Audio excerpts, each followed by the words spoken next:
All right, welcome back to week 3 of the Anchor Leg Podcast. I'm your host, Griffin Gushman, joined by my co-hosts, Peter Mang, Jaden Wyatt, Josh Hernandez.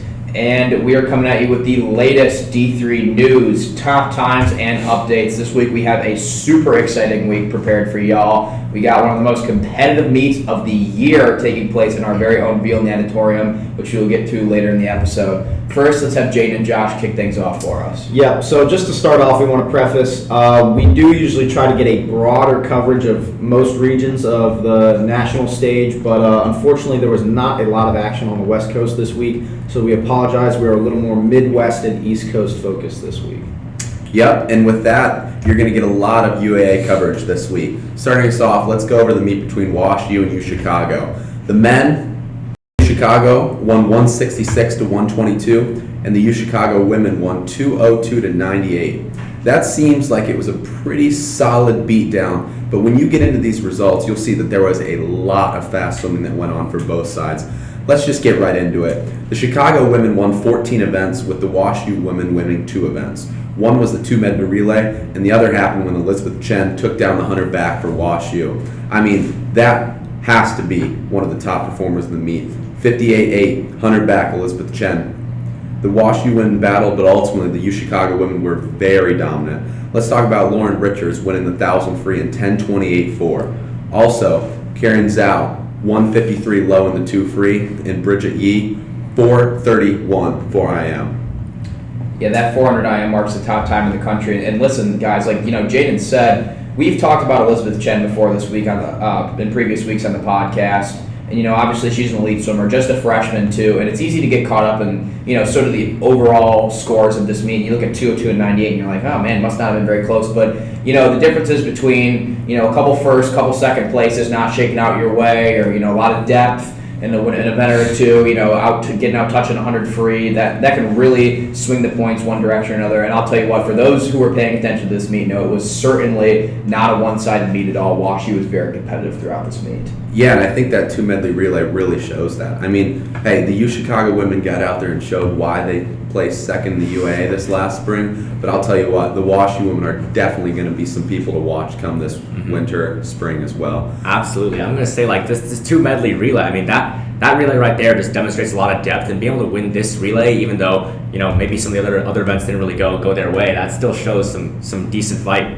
Yeah, absolutely. And oh my goodness, the men's side was just awesome to take a look at these results. Chicago took the meet again. They won 10 events to Wash U 6, but hey, it was really, really close.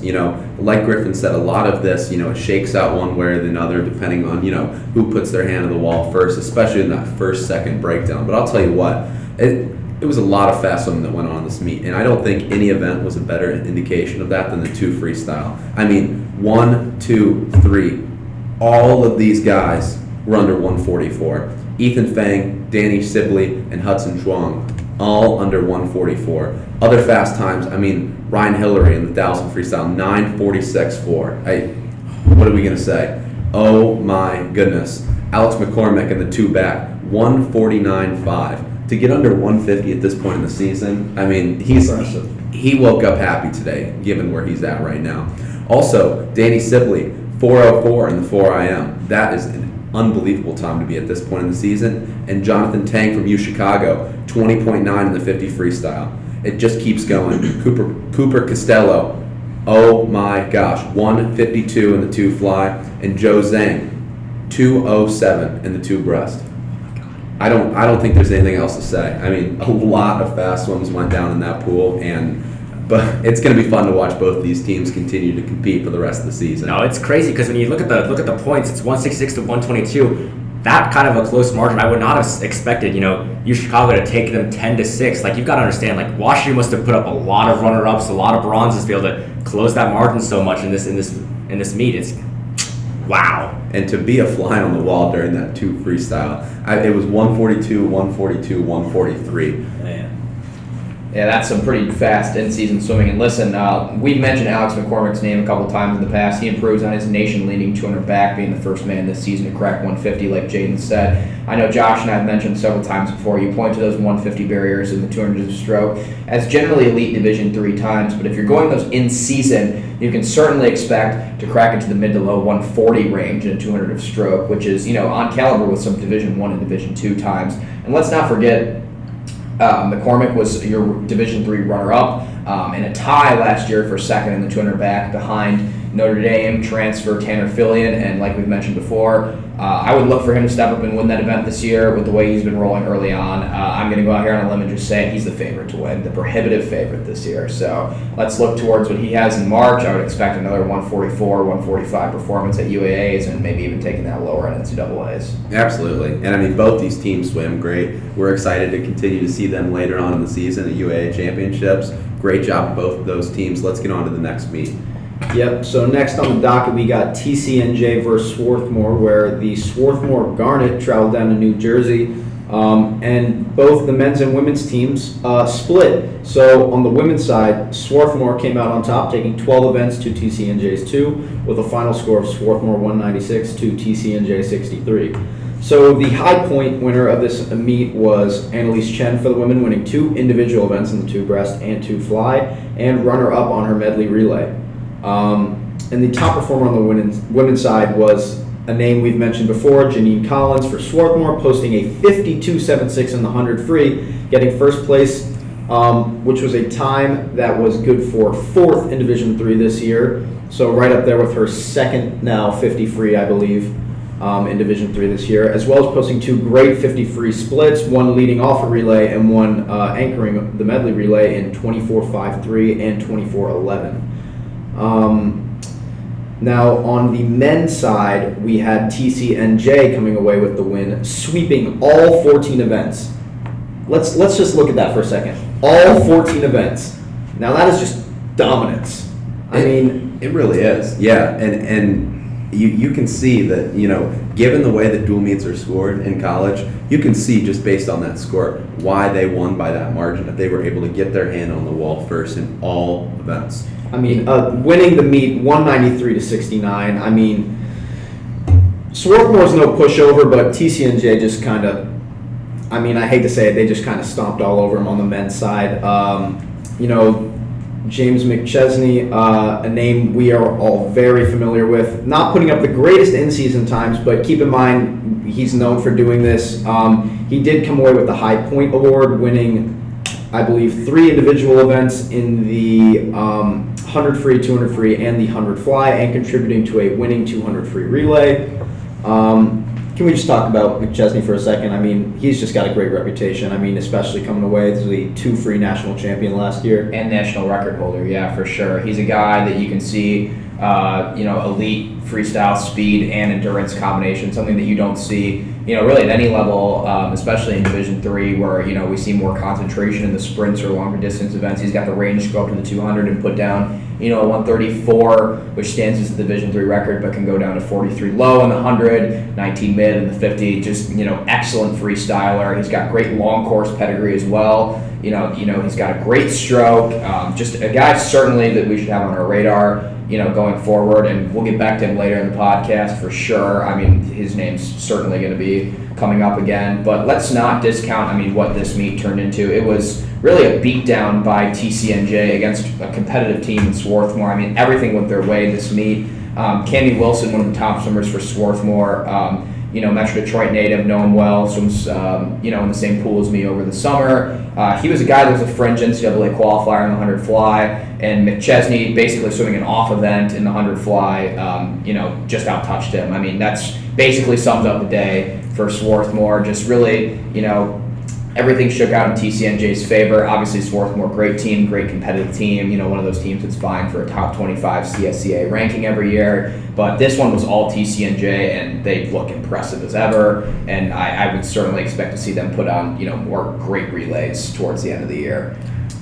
Not really. Sweeping all 14 events, nothing screams depth more than that. Absolutely. Absolutely, yeah. And some other names we need to look for are Ryan Higgins of TCNJ, who posted a 150.2 in the two back. I know we were just talking about how that 150 barrier is the elite mark. To be right on the cusp there in season is extremely impressive. And he also posted a 154.07 in the 200 IM, another elite time, especially in season. I believe these were good for the third fastest and fifth fastest times in the nation this year. And I also want to give a mention to Gavin Foreman of TCNJ, who did win both the 500 and 1,000 in a 9:52 and 4:46.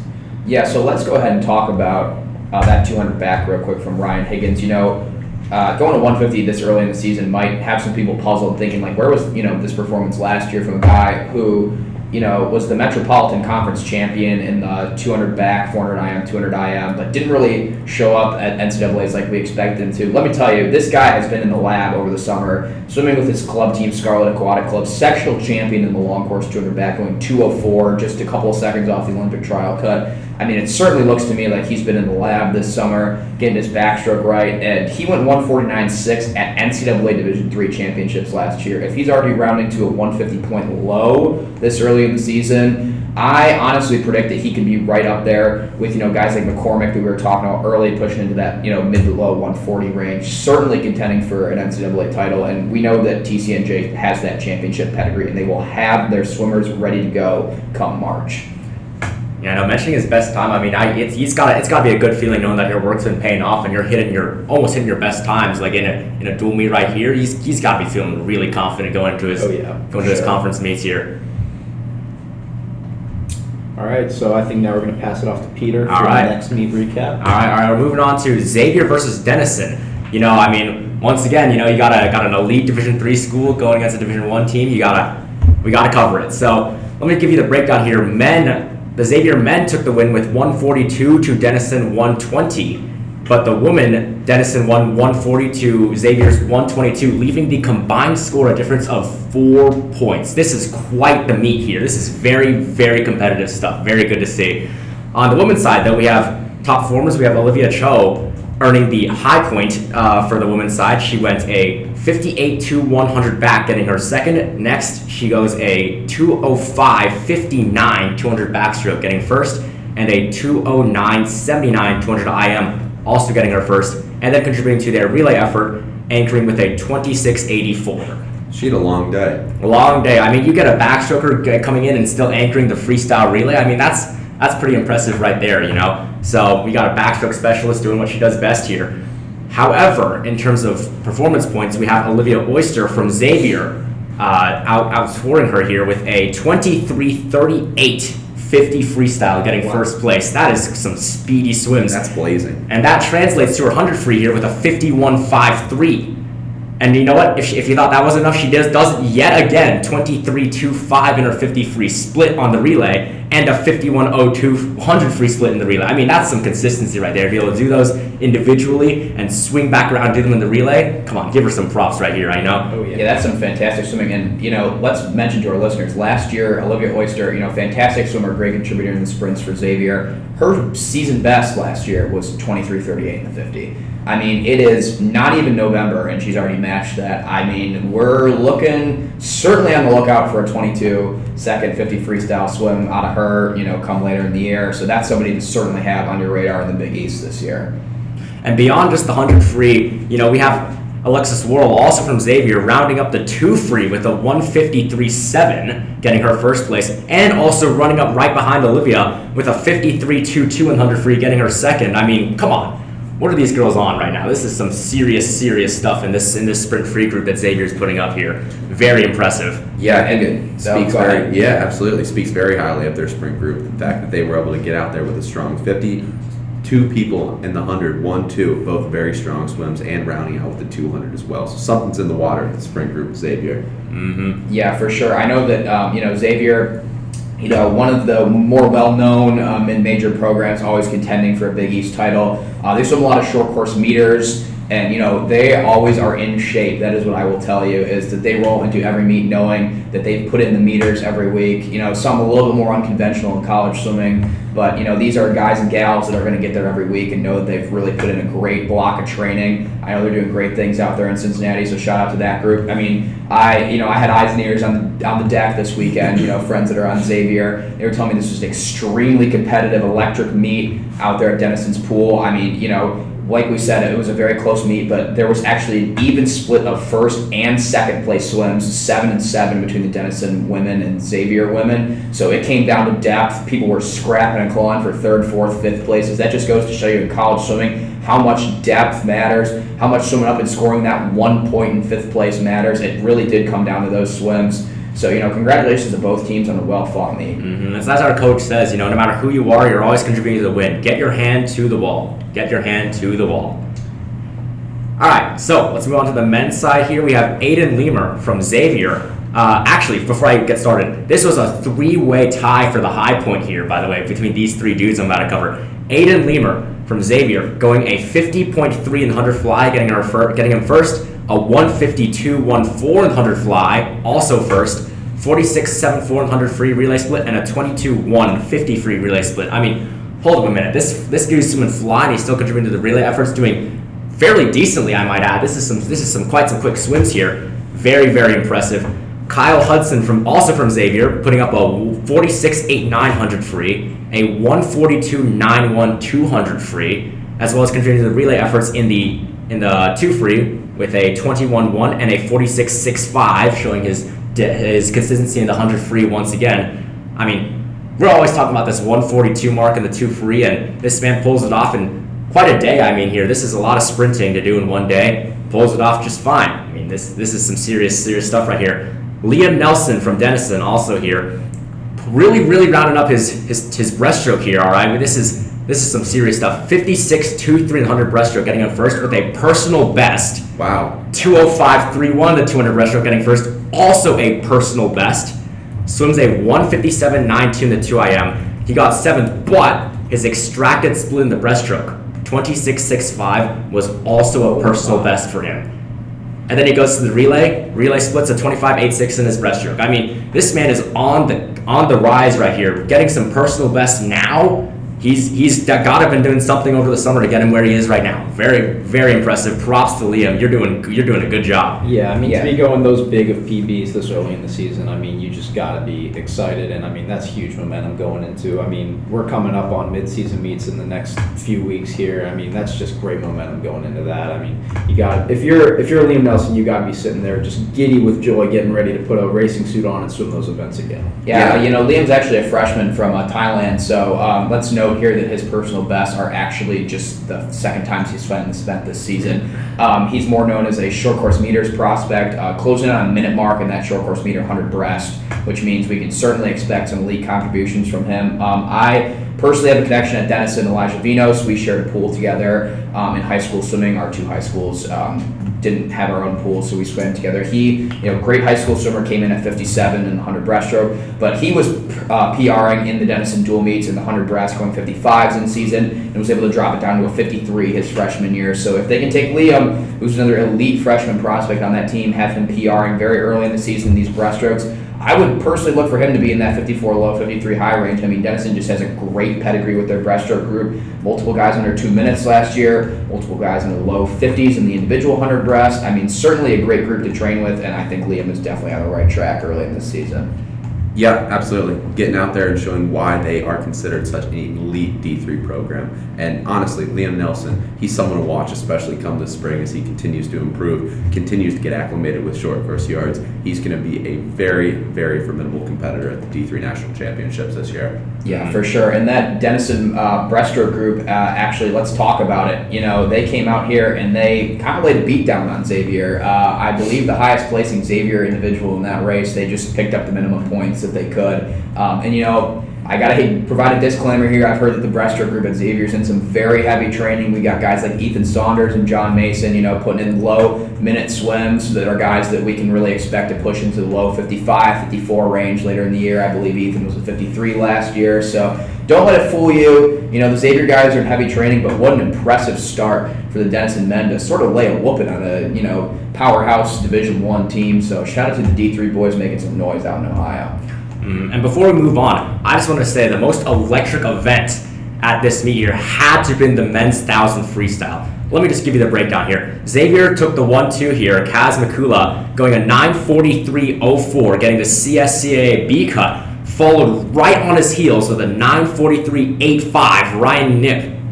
I mean, whoa, that's very, very close. And not even 2 seconds behind, we have Lucas Conrads from Denison going a 9:45.69. This has had to be one of the closest races in that meet. I mean, this is a 1,000 freestyle, and we're talking about margins of like a couple seconds here. Very, very exciting. And Christian McIntyre from Denison, 440.9 in the 500 freestyle. I mean, 440, that's like that cusp right there you want to be at going to your conference meet, mid-season meets, and he's sitting right there very comfortably. Has to be feeling good about this. Yeah, I mean, for sure. These are just great swims all over the board in this meet. Certainly look like a really competitive one to start the year for both of these teams in, inter-Ohio action. So great stuff across the board. We got to say a lot about Xavier's distance group having 2 9:43s this early in the season. So, certainly guys that are looking to be big players in the Big East, especially stepping up in the absence of Andrew Martin, the recent Northwestern transfer, who was just a great contributor for Xavier in the Musketeer team these past couple of years. And, let's not let it get lost here. Denison is certainly on the rise, as always, early in the season, putting in some great times. And, like Jaden said, they're certainly showing us why they're the pedigree of Division III swimming. And from there, of course, we have to cover anchor leg meet of the week, arguably anchor leg meet of the year, the Case Western versus Carnegie Mellon dual meet. This is a crazy rivalry meet. Anybody who's been on deck for this meet, either in Pittsburgh at the Carnegie Mellon Natatorium or here in Veal, knows how competitive, how electric this meet is. It's definitely within traveling distance for families of both teams. There's a lot of recruits from Ohio that whose families came into the Veal Natatorium yesterday. There was certainly a sea of red up in there in the stands. It was loud. It was electric. And let's just preface it, regardless of the results, Carnegie Mellon, they came with the energy. They came this year. They were, super graceful competitors. Always, a pleasure to have them at the Veal Natatorium. I mean, Matt Kinney does absolutely fantastic things for the program. Super stand-up guy. We love having you guys here. And, I think both teams just contributed to an amazing atmosphere this weekend. So before we even jump into the results, shout out Carnegie Mellon. We love you guys. Competitors in the pool, but just an awesome team to have here this weekend. And, both teams put on a great show. I think I speak for everybody here when I say this is by far the most exciting meet I've swam at school here, and probably up there in my favorite meets I've swam at ever. Both sides, every race, everybody was up, no matter men's or women's. People were cheering, yelling. It was just all hands on deck. Everybody was just so excited. This was just a fantastic meet all around. Yeah, I know we're beating a dead horse here, right? But I got to reiterate time and time again, Carnegie Mellon, love you guys. Very easy to swim with, very difficult to swim against. You guys are really this contributed to the entire atmosphere of this meet. Couldn't have done without you guys. Yeah, absolutely. And I think that one thing that we run into as an issue at meets as swimmers is people have a tendency to get focused on their own events. They get a tendency to get out of their swims, hit the warm down pool, sit, eat, do what they need to do. This meet, absolutely everyone was up on their feet cheering.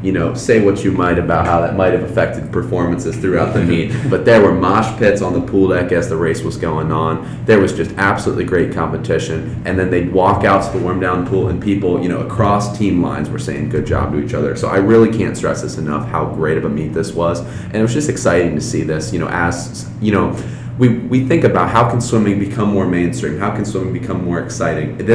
This was honestly the blueprint. It was amazing to swim in. I'm sure it was amazing to watch, and it was fantastic energy. So let's get into the results, should we? Yeah, let's jump right into it. So we're going to start right away with the men's meet, in which Case Western Reserve University, the men's team here, took our first win against Carnegie Mellon since the 2012 to 2013 season, the first time in 11 years that we have beaten the Tartans. You know, you guys have had our number for a while, but we had to get one. So jumping right into it with our anchor-like performer of the week on the men's side, Emil Lasita, who we mentioned after the first episode, after the Kenyan meet, we're like, you know, saying that this is a guy that you need to watch out for this year. He came back in great shape after the summer, and he's going to put, you know, the D3 world on notice.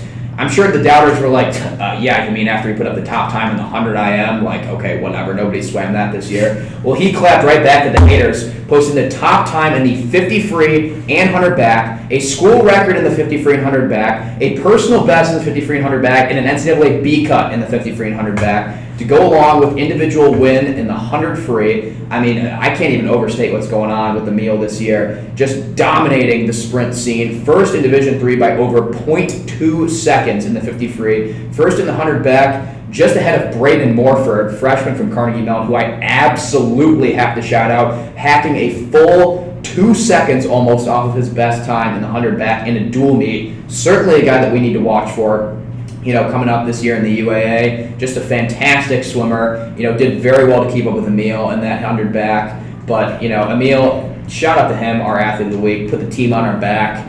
You know, I mean, it was just fantastic. Yeah, I mean, People have to be getting sick of us. Every single podcast we talk about Emil. The first podcast we said he's someone to watch out for, and then we said, oh my God, he posted the top time in the 100 IM. And you know what? Emil said, hey, you know, don't hold your breath. You guys are gonna have to talk about me yet another time. But seriously, shout out to Emil, and we're ready to watch the rest of the season. I mean, not to talk about Emil for too long here, but I mean, my mom in the stands was just saying like, "Oh my God, this Emil guy is so good." I mean, when he's in the water, it's like nobody else is swimming. Like, I mean, he's just like.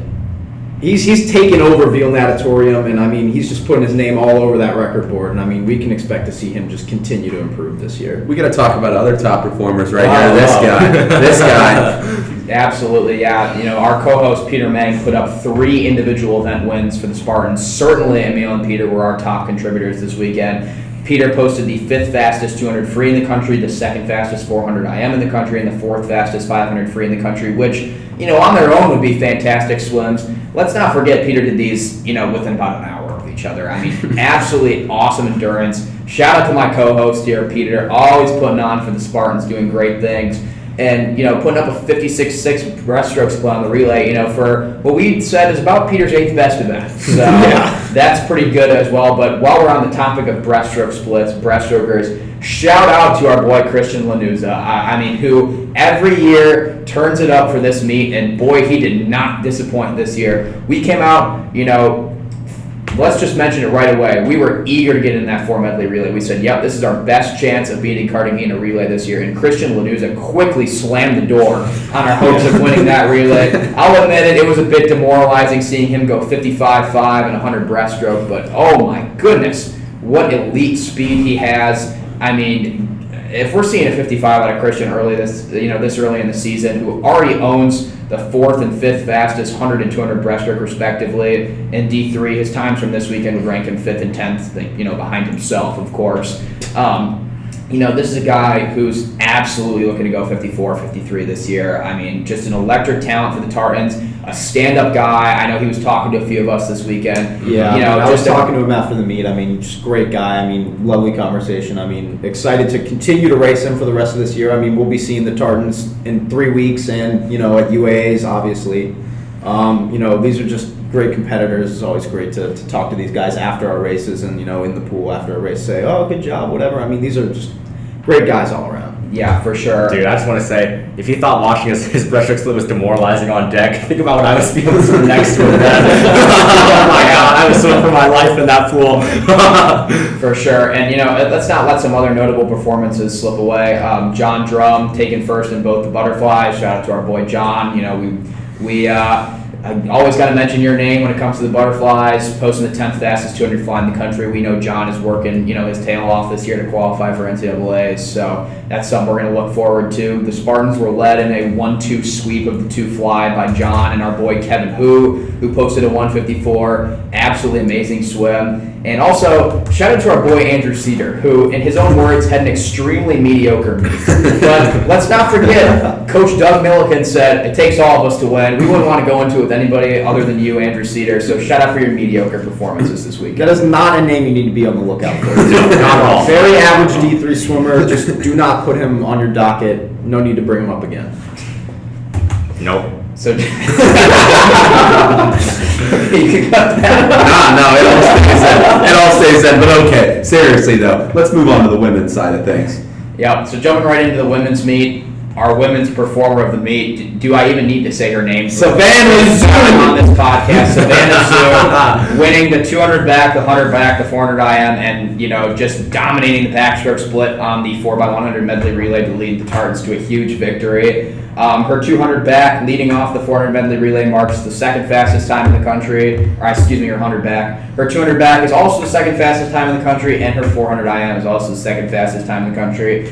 Jaden's take is looking more and more lukewarm by the day. He said she's going to win the 200 back at NCAA's, and I'm saying, Jaden, is she going to win the 400 IM too? Is she going to win the 200 IM? Is she going to win the 200 IM? I mean, what can she swim that she doesn't have a chance to win at NCAA's? Listen. I think she walked into Beale this weekend. She definitely heard the podcast. She heard my prediction, and that was weighing on her shoulders. And I'll tell you what, she measured up. I was watching her finish up her 4M. I was about to start mine, and one of the thoughts going through my head was, okay, let's make sure that we don't lose to Savannah Zoo in this 4IM, and she almost got me, okay? she's absolutely fierce competitor, absolutely tore up the Beale Natatorium, and there's nothing else to say. I'm looking forward to my kudos when my prediction comes correct come March. Yeah, so other top performers, of course, Gabby Chambers, who's always leading the CWRU women's sprint group, and came through with a clutch win in the 200 free, leading a 1-2 punch there with our very own Anjali Paul. Shout out to these two ladies for putting up great times. Posting the 7th fastest 100 free in the country as well. The tied for the 7th fastest 50 free on the leadoff of our 200 free relay. So great swims from Gabby. Just showing her versatility in the 50 all the way up to the 200 free. It kind of reminds me of like the James McChesney of women's Division III swimming, if we're being honest. She's got that speed across the freestyle. So that's just some great stuff here. Audrey Lambert of CMU, who already owned the 10th fastest time in the 100 breast in Division III, moving up to the 9th fastest time after her 106.8 this week. Fantastic swims from Audrey, who was had just a trail of flame swimming behind her in those breaststrokes. Just absolutely phenomenal swimming. There was a collective exhale after the breaststrokes were done on both the men's and women's side. Carnegie really came with their breaststroke group ready and firing early in the season. I just imagine that at the Kenyon Total Performance meet, they'll be looking even sharper. So, shout out Matt, always gets his breaststrokers ready to go for this meet. And, Claire Kozma, she's obviously always a name to watch for us. Just a total gamer, a racer, getting first in the 100 fly and 50 free. Collecting those sprint wins for the CWRU ladies who, like we said in one of the other meets, how important those 2nd, 3rd, 4th, 5th finishes were. Split the first place events with the Carnegie Mellon, but dominated the 2nd and 3rd finishes to come out on top in a final score of 171 to 128. And this marks our first series sweep of Carnegie Mellon in the history of this dual meet series that started in the 2011 to 2012 season. So, like we said, we're obviously feeling great. We woke up on a victory Sunday, but we couldn't have done it without Carnegie Mellon this weekend. Absolutely fierce competition. Great sportsmanship the whole weekend. Great competition. Shout out to you guys, but we got it done. We did get it done. We're 2-0. Victory Sunday. We're hoping to keep the momentum rolling this weekend to Rochester, and I just can't wait to see what the rest of the season holds. And shout out to head coach Doug Milliken. Doug 2.0 is here to stay. The Spartans are on the rise. You heard it on the podcast first. And listen, as we move along, my hot take from last week is getting arguably, pretty cold. Freezing cold, if not, sub-0 degrees Celsius, I would add. So I'm gonna have to try to redeem myself and make one that's a little bit warmer. Listen, we talked about the UAA this week. We obviously know what Emory does every single year at UAA, but I'm telling you what, the UAA on the women's side is going to be much more competitive than last year. We talked about what UChicago did. We talked about what Wash U did. We talked about Case Western, and we talked about Carnegie Mellon. That's going to be a meet to watch come this spring. because I'm telling you what, especially places 2 through 5, it's going to be electric down in Chicago this year. I mean, I'm telling you, I think there's going to be a huge reshuffle when it comes to that 2 through 5 slot. I mean, I think our women finished, I believe, 5th. How many points behind 5th? Just a handful of points. I believe it actually came down to like 1 or 2 events where a place could have swung one way or another. I mean, I think it was like maybe less than 10 to 20 points last year that we finished behind Wash U. I mean, it's always competitive on the women's side of the UAA, but seeing some of the performances we're seeing, the Carnegie Mellon women led by Savannah Zhu, the Case Western women who obviously, split the meet in terms of first places with Carnegie this weekend, but we're just overwhelming them with depth on the women's side.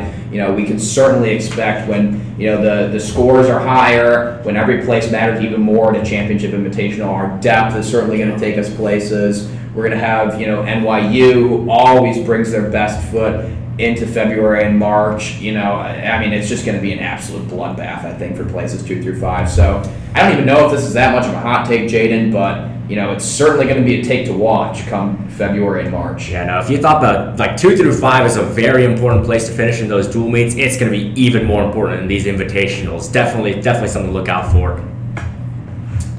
All right, are we moving on to mine now? Yeah. All right, I suppose so. So, you know what? Christian Lanuza, let's talk about him a little bit more. Swimming that breaststroke leg with him, and watching him just literally pass me. I mean, that did burn an image in my head. It almost killed me. We'll call it a fact, okay? You know what? This got me thinking, all right? I'm going to go ahead and say it. I think Christian Lanuza, this year, he's gonna do it. He's going to get a podium finish in either the 100 or the 200 breaststroke at NCAA this year. I think this man can do it. I think he can do it. I think he can do both. I think the use of the word "or" is slightly deceptive. Maybe. Yeah, no, honestly, because think about this, right? So let me throw some data at you right here. The one breast last year, A final, 54.91 was 8th place. I mean, well, let's look at 3rd place here. It's a 53.26. I mean, that's like a little bit of a drop Lanuza that drop put out here, but I mean, based on how he's swimming right now, he's got to be feeling good. I mean, this is a man who, always has the energy, always has the attitude, always has the sportsmanship. I think he's definitely grinding in the pool right there. I can just tell this man is going to put it on.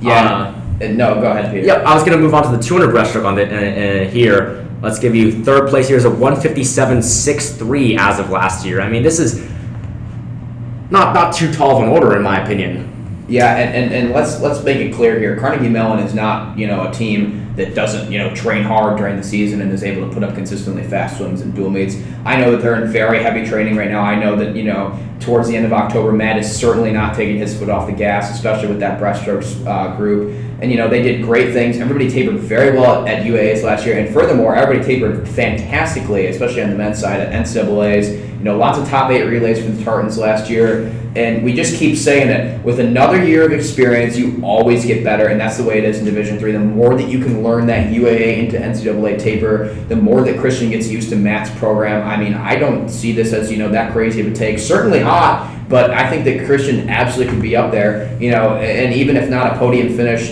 vying for All-America status this year in the breaststrokes. I know, especially if you look at this meet, you could easily tell by looking at the breaststroke events that Matt knows what he's doing with his breaststroke training. This NCAA, Carnegie Mellon's going to be up there in those breaststroke events, contending for some really good finishes right there. Yeah, and so moving on to my take, we talked about TCNJ, who put up just a fantastic meet this week, against Swarthmore. And this year, I think that James McChesney is going to take that 200 free record even lower. And people are going to look at him and go, "What are you talking about? This man just went 143.8. You think he's going to drop 10 seconds in the 200 free?" I say unequivocally yes. If we look at his results from this weekend, let's check out how he split this 200 free. 24.3, 26.9, 26.7, 25.7. That tells me that this is a guy, first of all, who's near even splitting his 200. This is also a guy that had 3 events that he had to do in a very short turnaround at this meet. And, also historically, looking at his results, in January of last year, he also posted a 143 in the 200 free at the TCNJ versus Rowan meet. And then about 2 weeks later went 136 at the Metropolitan Championships. I mean, clearly the TCNJ coaching staff knows how to nail the taper. James is fully bought into this program, and he knows, he's taken an in-season swim and, living to see another day, posting, what is still a fantastic time, top 20 time in the country, but saying, I'm going to put my best foot forward when it really matters in February and March. And I'm sure they're in heavy training right now, and James is going to be ready to go. Let's look for him, especially if he can get into the low 140s, high 130s in these dual meets. That's a sign to me immediately that he's taken this record, even lower in the 200 free. And let's look to see if he can become the first man to go 133 this season. I mean, I think it's possible. I think it's very possible. Certainly hot, but I think it's very, very possible. Yeah, I mean, when you take a look across the D3 record board, the 2 free is not one of those records where you're like, that looks pretty breakable. I mean, 134 is no joke. And I mean, to go that time last year for him was extremely impressive, extremely impressive considering he was, I believe you said 136 at his conference championship. I mean, to come back and drop 2 seconds off that in such a quick turnaround, doing the double taper, it's very impressive. I mean, we can surely expect to see, as we said before, you learn more every year, you gain experience. We can expect to see something very impressive coming. Especially when you break down his 143. I mean, 143 is already a pretty decent time, but when you look at the splits and look at the kind of control he has over his swim in the 2 free, like to have control over a 143 is ridiculous. I mean, whenever I'm going anytime close to that, I'm just pedal to the metal. I'm not thinking about anything, right? To be able to split it so cleanly just demonstrates that he has what it takes to really lower his time even more. Yeah, well, this is a guy who last year brought his 200 back in 24.1, the last 50, even faster than his second 50 was. So clearly he's using these dual meets to tune up race strategies. This is what I always say, is that people look, obviously, at the results first at these dual meets, right? But I think it's just as important for a dual meet to work on race strategy, to work on preparation, to treat it no differently than you would a conference championship or an NCAA championship, because in dual meets are where you build the habits that are going to show up in the pool when you're racing shaved, suited, tapered. It's not going to be something different. There's no pixie dust in the pool in Greensboro in March. So James certainly knows what he's doing, and I would expect him to certainly look to lower that time this year. And let me throw another name into the hat for you guys this year. Justin Finkel of Connecticut College went out there and absolutely blitzkrieged the B final at NCAA's last year. Was out in 45.7. He faded to go at 136.3, but this is the guy who's been 421 in the 500. If he had been in that A final, he actually went out faster than McChesney did, who set the Division III record and got first place. If he's got Finkel next to him this year with another year of training, those boys are going to push each other, and I certainly think we're going to see another 134 swim this year, maybe even a 133. Can't disagree. I can't disagree. Yeah, I really find it hard to disagree with that take. Yeah, well, I mean, obviously we put out some hot takes for you guys this week. We want you guys to listen, to write in, to tell us your hot takes. Tell us what you want to hear about. Tell us what results we missed this week. Tell us what you want to hear less of. Tell us what you like, what you didn't like. Any thoughts, opinions, comments, feelings, points of view, criticisms. We want to hear it. Our DMs are always open on our socials, The Anchor Leg Podcast. Please hit us up, and we got some exciting content coming for you guys. Make sure to subscribe. Make sure to turn that post notification on YouTube. We're pushing out great content this week. I wouldn't want to miss it. Nothing else to say. Thank you again for continuing to watch, and send us a message if you got anything to say. Thank you, listeners. We'll catch you guys next week.